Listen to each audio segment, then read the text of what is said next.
Bonjour ou bonsoir, selon l'heure à laquelle vous nous regardez. Je suis votre chroniqueur audio et animateur de podcast à l'ODJ Media, chargé aujourd'hui de vous lire fidèlement cette chronique de Mustapha Sehimi, intitulée « Secrétariat général de l'ONU, que la course commence », qu'on écoutera ensemble dans ce podcast. L'auteur commence son article ainsi. À l'ouverture de la 80e session de l'Assemblée générale des Nations unies, à New York, l'occasion est propice pour des pays historiquement activistes. Le Canada, en tête d'exercer une pression diplomatique afin que s'enclenche, sans délai et avec le maximum de transparence, le processus de désignation du prochain secrétaire général. Et, surtout, pour que ce poste névralgique revienne enfin à une femme. Trop souvent, ce mécanisme a produit un plus petit dénominateur commun, la docilité supposée du candidat l'emportant sur l'ambition et la vision politique. Sous la pression de certains États, dont le Canada, et d'organisations de la société civile, la procédure a été infléchie lors du dernier cycle, publication des candidatures et des déclarations de vision, auditions ouvertes, calendrier préétabli. Malgré ces avancées notables, en 2016, Antonio Guterres a tout de même été adoubé par les grandes puissances dans le cadre d'un processus demeuré largement verrouillé, notamment via les consultations à huis clos du Conseil. Nouvellement installée à la présidence de l'Assemblée générale, l'Allemande Annalena Baerbock, ancienne ministre des Affaires étrangères et figure des Verts, a justement fait de la sélection du prochain secrétaire général l'une de ses priorités.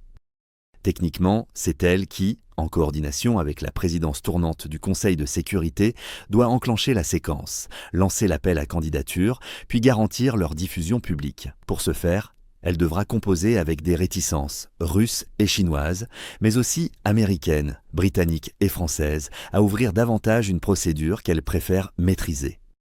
Déjà, les manœuvres diplomatiques s'emploient à éviter la reconduction de certains précédents initiés il y a 10 ans par le Danois Mogens Lykketoft. Rencontre médiatisée avec les candidats, possibilité pour tout un chacun de leur soumettre des questions en ligne et, plus largement, une mise en scène de la transparence que plusieurs capitales jugent risquée, de quoi potentiellement retarder ou affadir le lancement d'une course menée trop tôt avant que les équilibres n'aient été verrouillés. Pourquoi est-il si important que le secrétaire général soit choisi au terme d'une procédure transparente et inclusive ?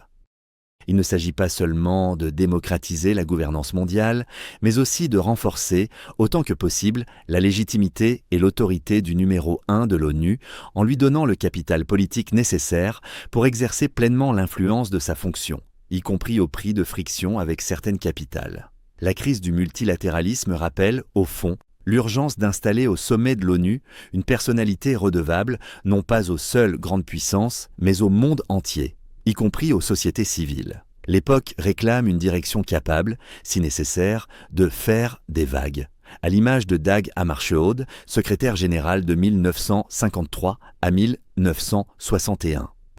Malgré son expérience d'ancien Premier ministre du Portugal et de haut-commissaire aux réfugiés, Antonio Guterres peine à affranchir son action des rapports de force, comme le suggère, aux yeux de ses critiques, son leadership jugé timoré sur la guerre à Gaza et les accusations de crimes de masse qui l'accompagnent, comme sur l'invasion russe de l'Ukraine. À l'inverse, on peut imaginer qu'une personne sélectionnée publiquement, sur la base d'un programme politique fort, connu et largement débattu, disposerait d'une marge de manœuvre accrue pour exercer les bons offices de la fonction, même au risque de froisser des belligérants. La crise du multilatéralisme rappelle, au fond, l'urgence d'installer au sommet de l'ONU une personnalité redevable non pas aux seules grandes puissances, mais au monde entier, y compris aux sociétés civiles.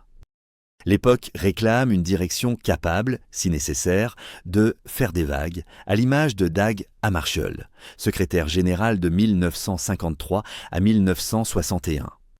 C'est dans ce contexte que la procédure de sélection du prochain secrétaire général a été officiellement enclenchée mardi 25 novembre, avec l'envoi aux États membres d'un appel à candidature pour succéder à Antonio Guterres à compter du 1er janvier 2027. Dans une lettre conjointe adressée aux 193 États membres, l'ambassadeur de la Sierra Leone, Michael Imran Kanu, président en exercice du Conseil de sécurité, et la présidente de l'Assemblée générale, Annalena Baerbock, ont ainsi mis en marche le processus en sollicitant la présentation de candidats. Alors que plusieurs États militent pour qu'une femme soit enfin désignée, l'idée est loin de faire l'unanimité. Tout en regrettant qu'aucune femme n'ait jamais occupé la fonction, la lettre se contente d'encourager les États à envisager la nomination d'une candidate. Chaque candidat potentiel doit être officiellement présenté par un État ou un groupe d'États en soumettant une vision ainsi que ses sources de financement.